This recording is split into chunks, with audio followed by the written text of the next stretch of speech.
What's up, everyone? Welcome back to another movie critique vlog. I just got done watching the movie Psycho, a 1960 film directed by Alfred Hitchcock. I thought it was pretty good. The genre of the film was psychological horror, a thriller type film, and I thought that some of the movie was a little boring because it kind of had to do like all the investigating and like the crime of it and like a lot of talking, but there was parts of it where it was action packed, thrilling. So it all started when this girl Marion, pretty much the beginning, she just stole $40,000 in cash, and nowadays, like, I understand that $40,000 is a lot of money.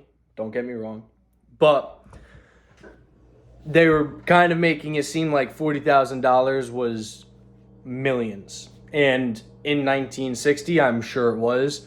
But that kind of like just continued to stay in my head throughout the whole movie.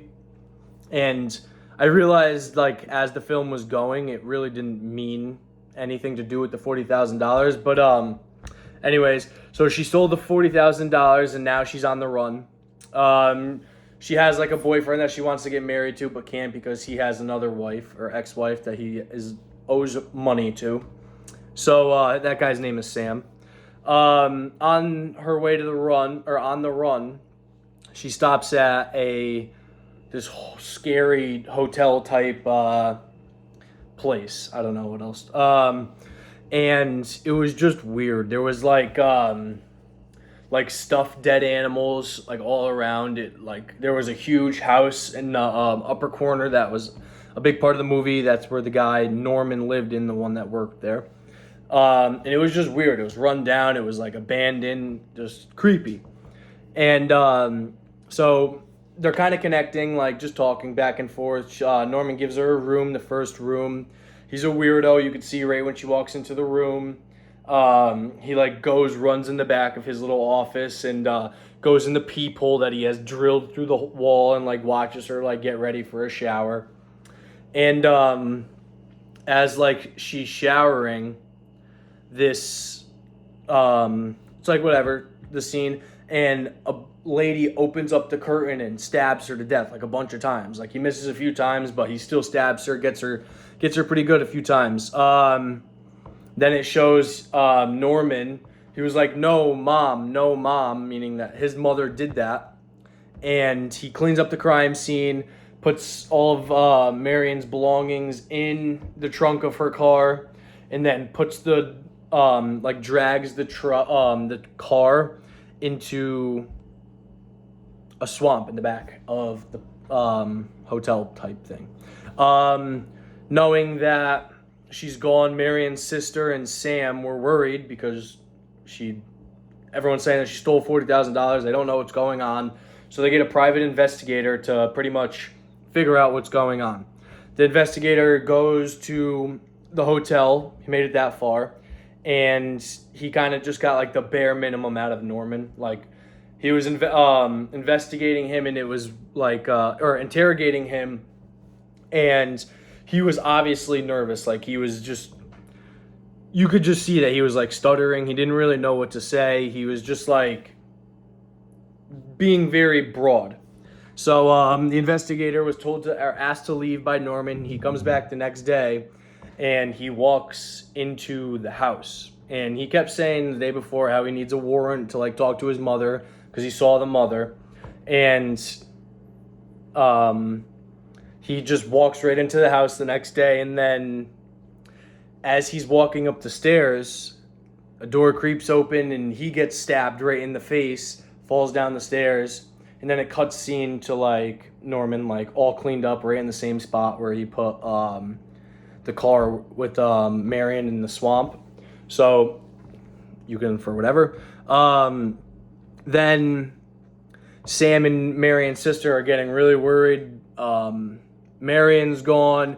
The investigator said he was going to be back in an hour, and he's gone. So they went to the town sheriff, and he pretty much was like, "I'm not doing anything." Like he made a call, which was like bare minimum, maybe less than bare minimum, and he was like, yeah, his Norman's mother was buried 10 years ago. I know this because I was involved in the wake. Like, my wife was standing right next to him, put the dress on the mother, and like it was, they knew about it. So as then like that kind of stopped. Um, as this was all happening, this scene was jumping back and forth to these two scenes of Norman telling his mother that he's got to put her in the freezer, the fruit freezer, and they were like arguing, and like there was different voices and everything. Like there was two people arguing, um, and then Sam, who the boy, Marion's boyfriend, and Marion's sister are now like, okay, we're going. We're trying to figure it out ourselves. No one wants to help. It's definitely more clues than what we know. So they go and they make up this whole plan on we're going to distract Norman and go and talk to the mother. So as this is happening, they Norman like figures this out that like they're distracting him. He runs up, he knocks out Sam, runs up to the house, and the sister was like walking down the stairs, went down like to the basement, saw that there was a door, went down to the door, and in the corner facing like the wall was a lady, older mother, and it was had like a wig and everything, and she turns it around and it was just like a skull face, like she was dead, she was gone. And then after that, another woman like person had a wig on and everything, ran in with a knife, and then Sam like kind of tackled him, put the knife out, the wig fell off of his head, and it was Norman. So as this was all like the action-packed climax of the movie was kind of going on, it cuts to them all in like the sheriff's office, and a psychologist was talking about how Norman has two personalities, and when you have two personalities, one tends to take over. And so pretty much Norman couldn't let go of his mother passing away or dying or that whole fact of it, and he pretty much kept his mother going by pretending to be her throughout his life. So it turns out the movie was pretty good. I enjoyed it. Like it all definitely wrapped up in the end. It was a little weird to hear like the psychologist talk about what Norman had or his whatever, and I thought it was a good movie. I would probably recommend it to people that are interested in this. And yeah, so I'll see you next time I do a movie critique. This one was pretty good. If I had to rate it out of 10, I'd probably say, I'm a hard grader, 5.7. But for it being a black and white film, that's pretty good. Yeah, so I'll see you next week if I do a movie critique, and have a good one.